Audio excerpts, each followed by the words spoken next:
Hey guys, today I am playing Walkerman, which is not about Walker, Texas Ranger. It is in fact about a man who walks in the forest and fights monsters.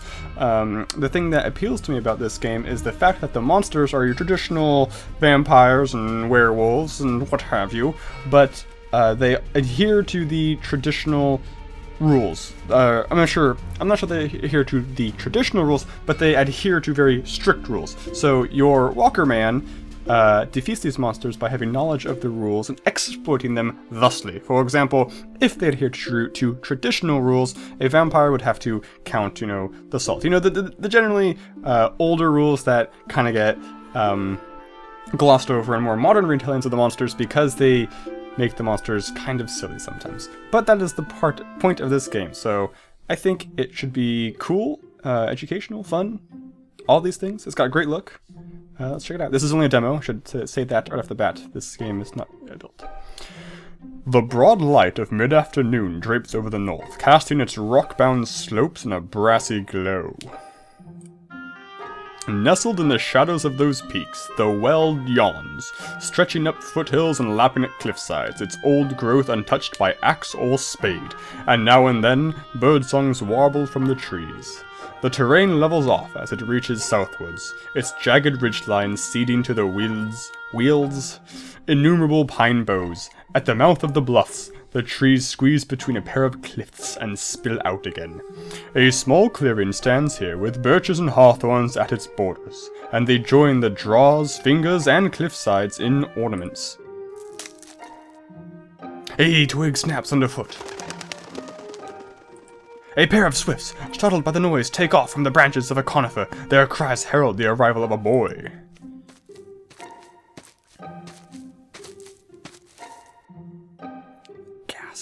I think it's the Walkerman.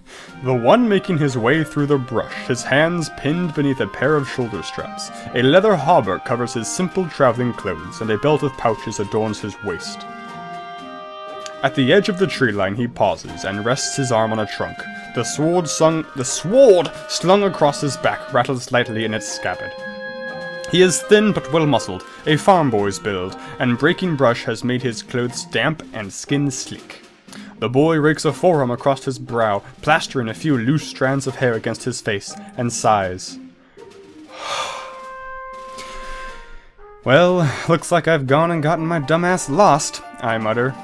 A light breeze sweeps across the glade, lifting a tousle of sweat-matted hair from my forehead. The feeling is refreshing, but only lasts a moment. Even the temperate climate of the north feels like a furnace under this leather hauberk. I pull down on the chest-piece's collar, releasing a fume of the swampy heat trapped inside, and get a pungent whiff of myself. Prickly heat and blistering heels, my trek to Midgard has become just another sweaty chore on a long summer's day.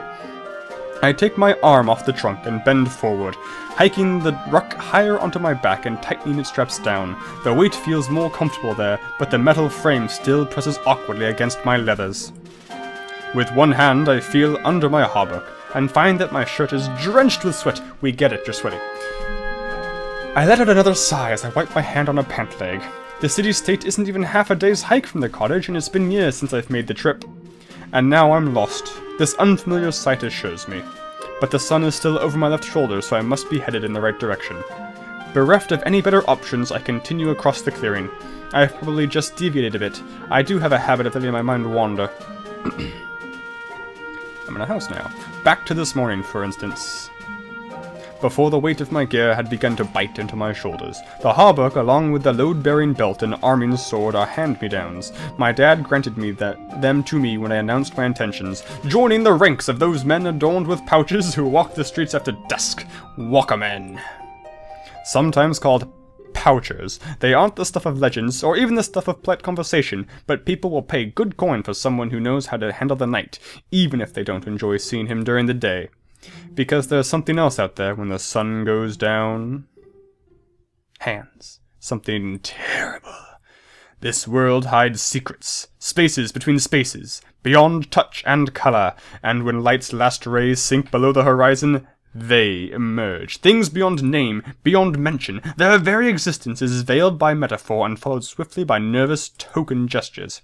This strict etiquette coddles the common man's sensibilities. He can retreat indoors at dusk and pretend that there's nothing out there, but he knows why he fears the night.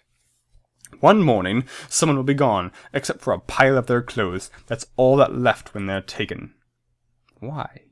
And that's the only time people will go looking for a Walkerman. Should be called Striders. Striders would be a way better name. But nobody wants a poucher around for any longer than it takes him to get the job done. Why? The profession is an eyesore and a constant reminder of things better left ignored. They make good coin, but not good enough for what they do, and wicked rumors surround their trade. I'm like... Hellboy. Yes, right, Hellboy. But I don't care. Maybe my hermititude in the cottage has driven me to lunacy, but I've developed an obsession with becoming a poucher. Well, you've only got one pouch right now, kid.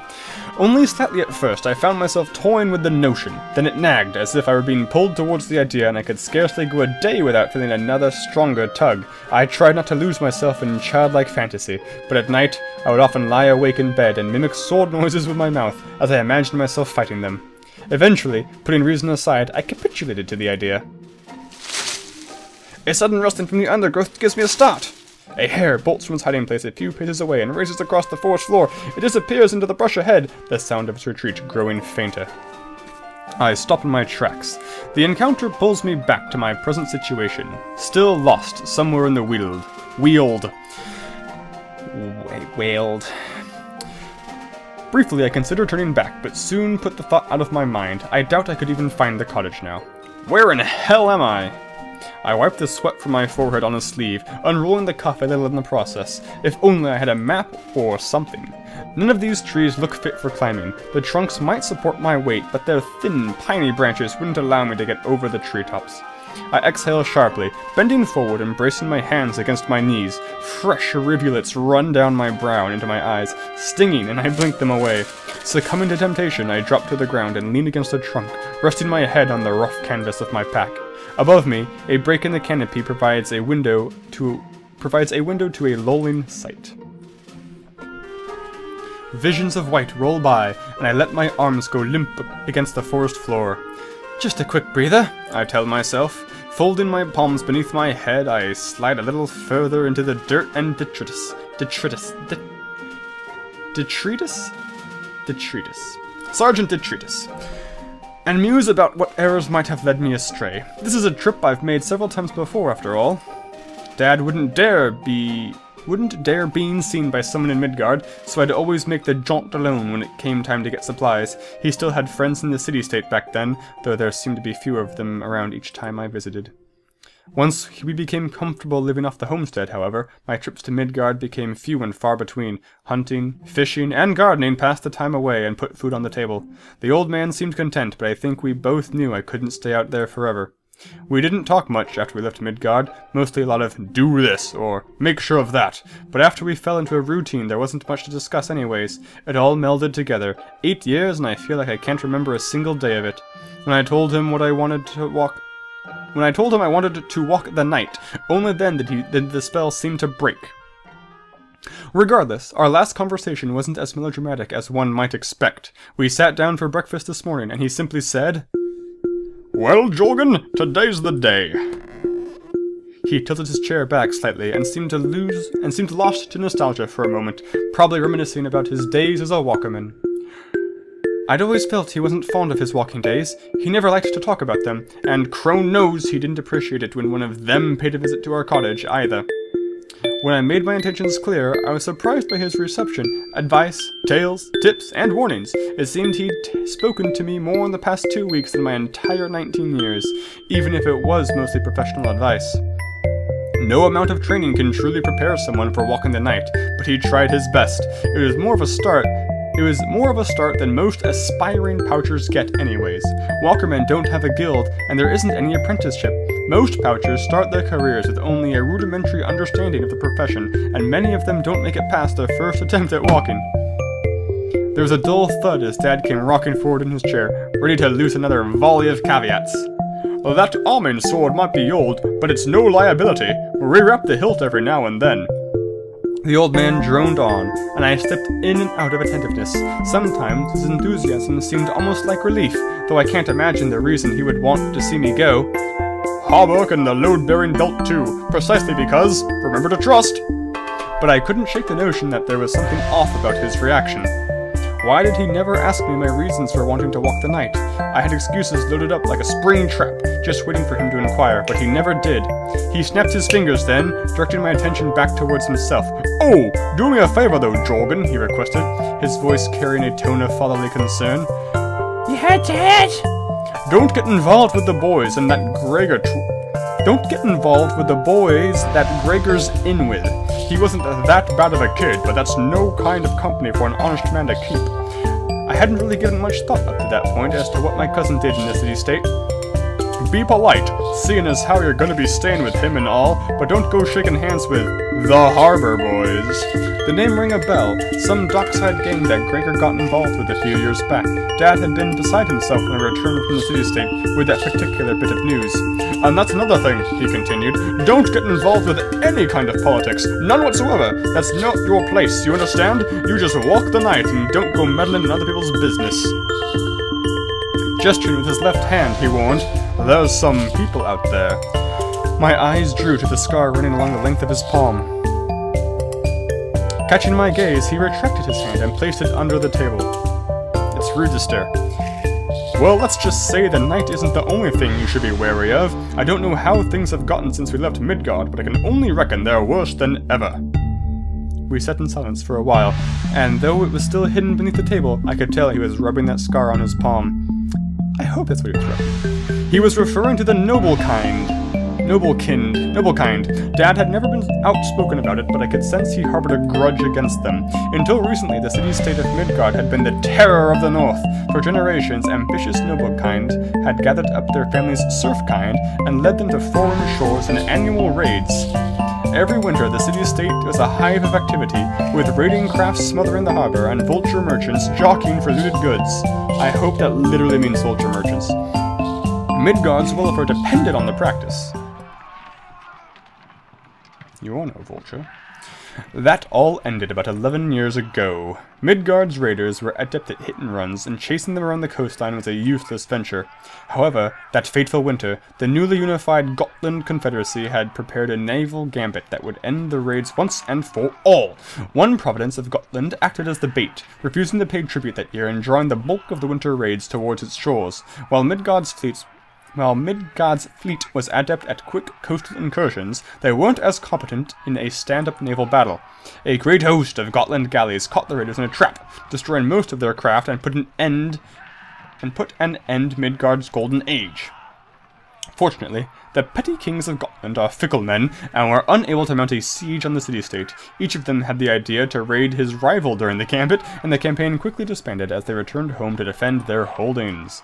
In the wake of that disaster, the vulture merchants abandoned Midgard to ply their trades elsewhere, and the city-state sank into a deep depression.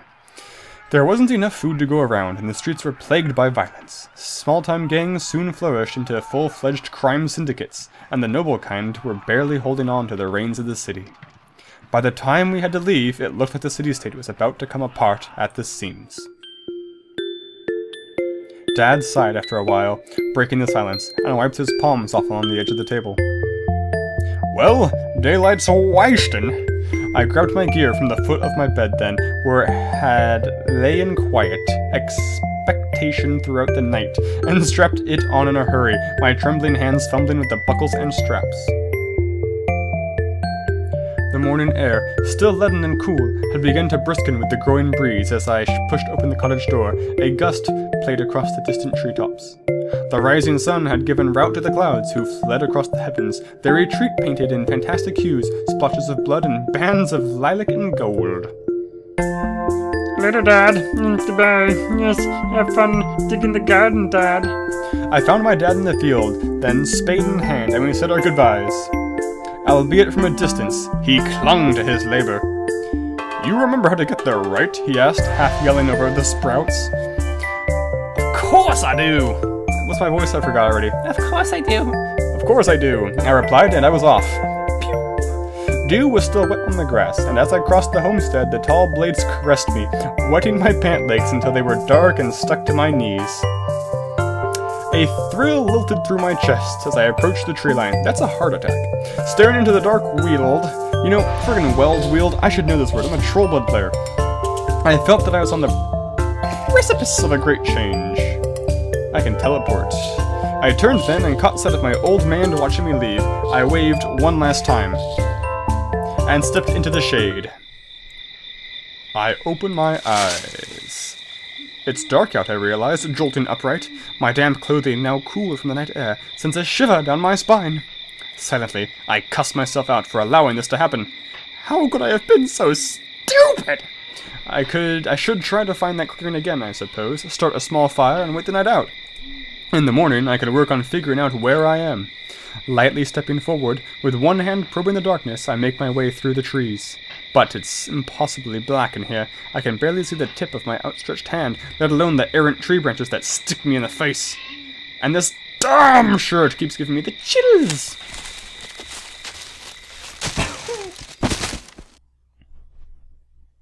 I let out a cry as I trip over an exposed root, stumbling forward a few paces until I brace against the trunk. The noise thunders through the woods, and in its wake, the chirps and coos of nighttime revelry ceases. An eerie silence, as if the forest itself has hitched its breath in anticipation. From somewhere nearby, I hear a noise. I stand frozen against the tree, my senses trained on the darkness around me. Ahead and to the right. Again. A little closer now. I strain my eyes to see where it's coming from. Mother of mercy! Let it be some doe or stag or rabbit or a boar, an elephant, a lion, anything but... My hand.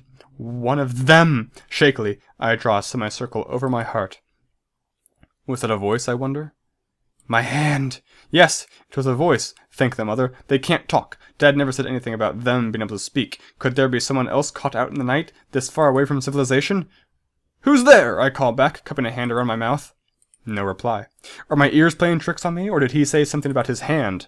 My hand! He moans again. Are you okay? Are you hurt? I ask loudly, and begin picking my way through the dense undergrowth towards the source. An injury would explain why he's caught out in the night. From the slurred sound of his voice, he appears to be a bit delirious. He's a woodcutter, or a hunter, probably. Hopefully he knows his way home and can point me to Midgard in the morning. A few paces further into the woods, I can finally make out the vague silhouette of a man. Looks like it's going pee very vigorously. Yes, you! Over there! I shout. I press towards him quickly, nearly tripping over another root in the process, and we come face to face. Oh, he's pretty friendly looking. Jorgen, take my hand. I turn heel and take off.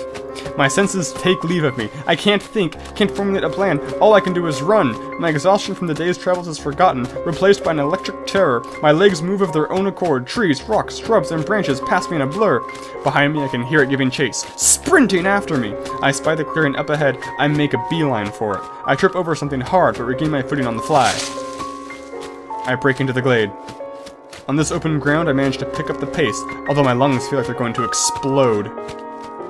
A quick glance over my shoulder reveals the yellow pinpoints of his eyes, clearly visible in the night and getting closer. Shit, it's gaining on me.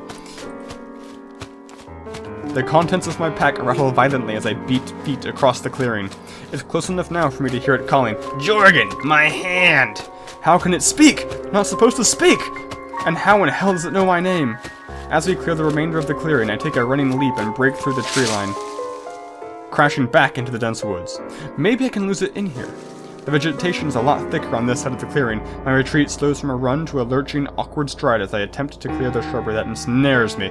My getaway is reduced to a series of trips and near falls. I can tell it's getting snared too, by the sound of it struggling through the vegetation a short distance behind me. Up ahead, the brush is thin enough for me to see the night sky. Maybe if I can get out of this dense patch quickly, I can outpace this thing on the other side.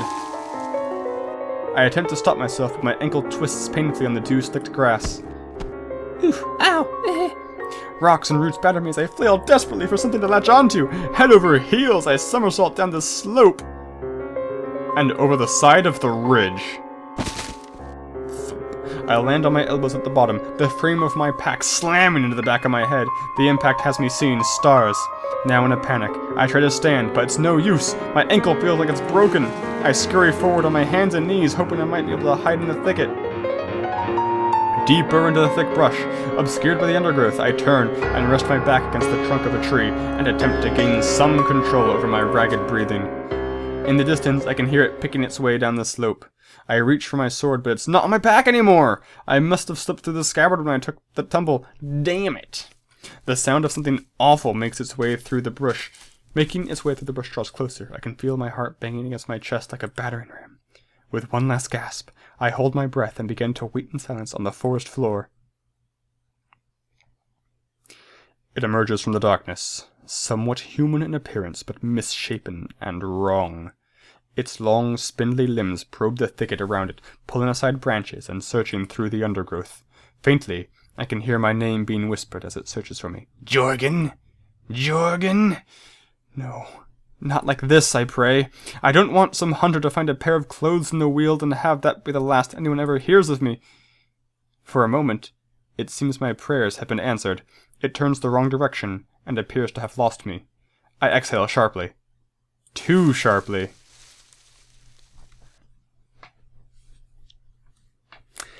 As it crosses under a break in the canopy, its warped features are illuminated by the moonlight, and I can see it clearly for the first time. Long, gangly limbs, black, oily skin, bilious yellow eyes, and that awful grin, ear to ear, yet somehow the expression seems emotionless.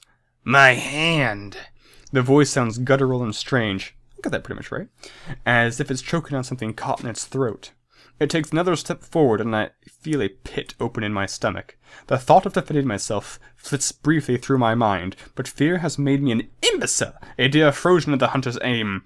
I lie in paralysis against the trunk as it approaches, yet pauses just a few paces away. We stare at each other for a while, it with an outstretched hand, and myself prone against the tree trunk. Take my hand, it gurgles. Stay away! My voice cracks. Jorgen! No! I grab a pine cone along with a handful of dirt and hurl it. Piff. As the pine cone sails through the air and bounces off its head, I'm made aware of how pitiable my last moments will be. Take my hand? But there is no killing blow, no teeth on my skin, nor any fingers wrapped around my throat. It just stands there, stares, and holds out its hand. The feeling of terror subsides a bit, and I manage to regain control of my limbs. You can't hurt me, can you? I ask. My hand? It replies. Slowly, as if any sudden movement might provoke the thing, I slip my arms out of my pack straps and rise to my feet. It remains motionless as I stand. My ankle is still sore, but manageable. I guess it wasn't broken after all. Normally, a Walkerman would have to dedicate weeks of effort to put one into this kind of docile state. I breathe a sigh of relief, and feel a morbid curiosity overtaking me. I am reminded of those many nights in the cottage I spent obsessing over them. Even now, it's difficult to resist the temptation to experiment.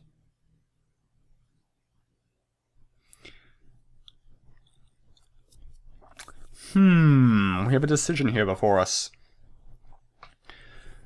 I'm going to choose attempt to communicate. Jorgen, my hand. It seems to be repeating this phrase constantly. Judging by its body language, it obviously wants me to grab its hand. Therefore, that is one thing I will not be doing. Hello? I ask, testing the waters. Jorgen. Well, I suppose it can at least understand me. What? It regards me with a grin as I ask, do you want? You want me to take your hand? My hand. Yeah, your hand. You want me to take it. My hand. Somewhere in the night, an owl coos. This thing isn't the greatest conversationalist, apparently. My excitement from the chase has subsided, and the chill of the night has begun to set in. I find myself shivering a bit. My sweat-dampened shirt sticks uncomfortably to my skin. I run a hand along my face, clearing away the sweat and grime, and reassess my situation. This shouldn't be happening. But here I am, alone in the weald, talking to one of them. I find myself asking, why do you want me to take your hand? To, it chokes, Midgard, Gregor. Gregor? My cousin? You know how to get to Midgard? The thing remains silent for a while, save for a faint gurgling sound emanating from its throat. Take my hand. It commands again after some time. Why? What happens if I take your hand? Midgard. Gregor. It replies, then repeats itself a few times like a mantra. Midgard. Gregor. I shake my head from side to side, swinging my wet hair out of my eyes. What in the hell am I doing, I wonder? I should be killing it, not asking for directions. This is a good opportunity to test out the contents of my pouches. As I was told by my dad, having a diverse collection of items is critical to a poucher's success. Walkermen don't lug their pouches around as a fashion statement. Every extra item increases the chances of having something on hand that might manipulate one of your rules. Because they always follow rules. Luckily, this one appears to be docile, so the hardest part of the job is already done. This is doubly unfortunate because we traded most of Dad's collection away over the years. All I have left to work with is 3 items. I should open my inventory and review them, yes. Bollocks. Are the rules universal? I'd assumed it was rules per monster, but let's test items.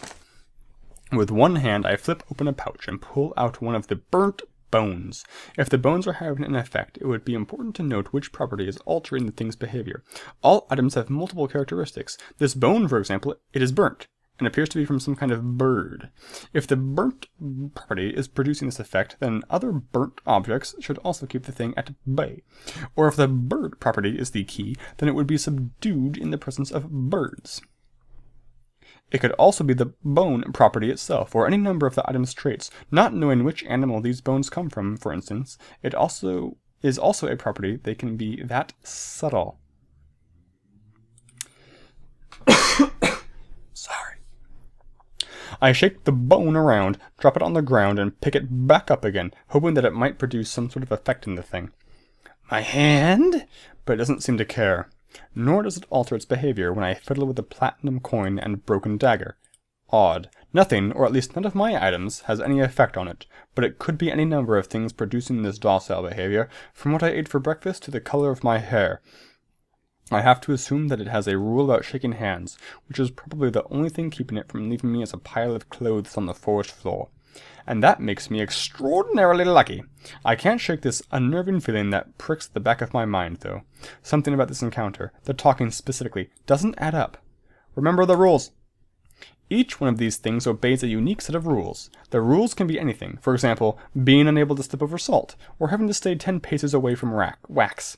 Their rules can be quite abstract, too. Anything, from whistling a certain tune to walking barefoot, can alter their behavior. No two of them are alike either. The only rules they all share is that they can only come out at night, and they can't enter buildings. Sealed buildings, all it takes is an ajar door to an open window, and they're free to enter.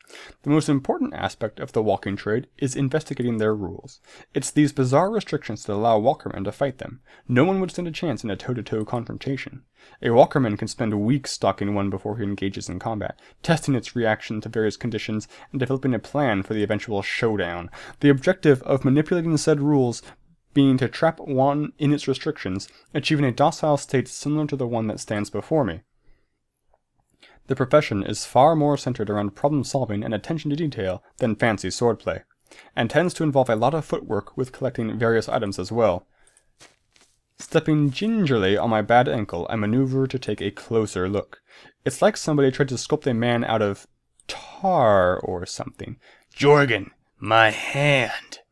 The suddenness of it speaking up again catches me off guard, and I flinch backwards. Well, it's not really speaking, I guess. The mouth doesn't move when it talks, and neither do the teeth part. Its entire facial regions appear to be immobile. Perfect. I'll have a close and personal, just as I was hoping it would do. On closer inspection, the teeth aren't segmented into actual teeth at all. Rather, they appear to be one solid block of bony material with deep grooves. The face is a poor imitation of a man's, with exaggerated features similar to a festival mask. The eyes glow from within, as if furnace doors were opened. As I peer into them, I notice its eyes shift slightly. I get the feeling that it's examining me as well. Its skin is slick with some kind of oil, a viscous sheen that drips slowly from down its body and pools in the depressions of its collarbones. There is something revolting about it that goes beyond its emaciated appearance. That's sizest. It emanates a gut-churning sense of wrong, an insect-like revulsion that compels me. My mouth begins to water, and for a moment it's all I can do not to vomit. I back up a few paces, stumbling as if drunk, and raise my finger to the bridge of my nose, where my face feels numb and cloudy. I need to kill it.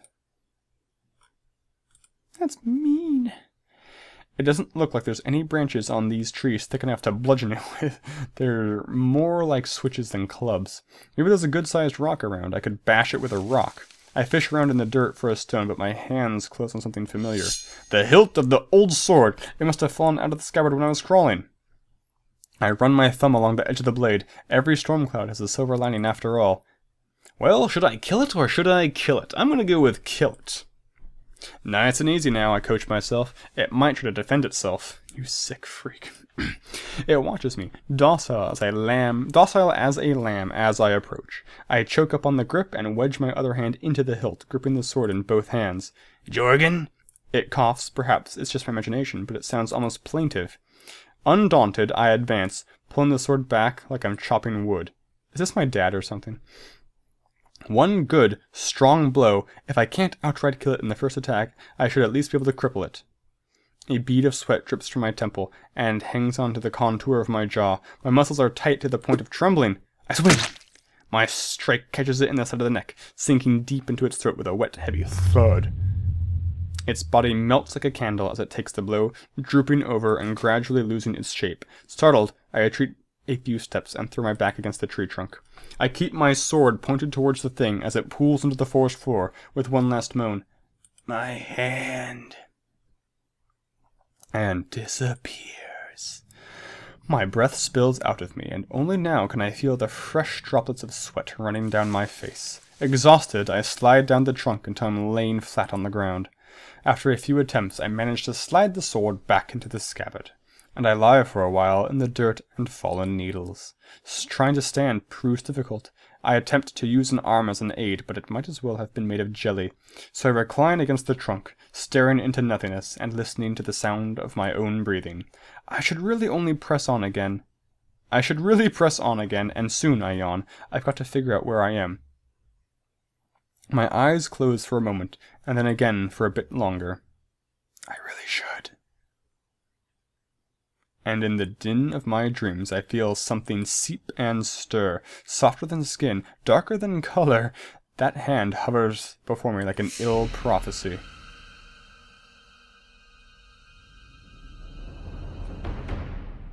Walkerman!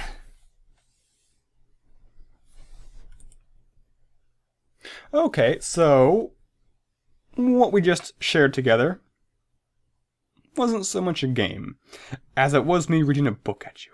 Now, I remember that this game is a visual novel.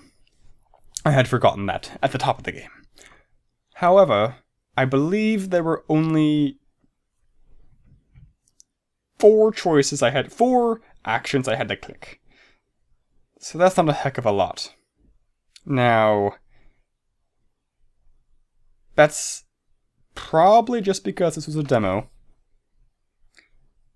But all that this did was explain the rules of the game to me without actually giving me any sort of demonstration as to how they are actually implemented. So I understand that I'm going to have to walk around and obtain items and then figure out what property of items works against which monster. I would have liked to have seen that. At least with a single monster. That would have been nice. So I will continue to follow this game. Probably. Because I like visual novels. But yeah, so that was Walkerman. If you like visual novels, leave a like or a comment. I will probably be doing at least one of these in the future. I've been working on one. It's far more action-oriented than this one, though, because it's a full game, so it actually has gameplay to it, choices and whatnot. This was a pretty much on-rails game. So, thanks so much for watching / listening, and I will see you guys in the next game. Goodbye.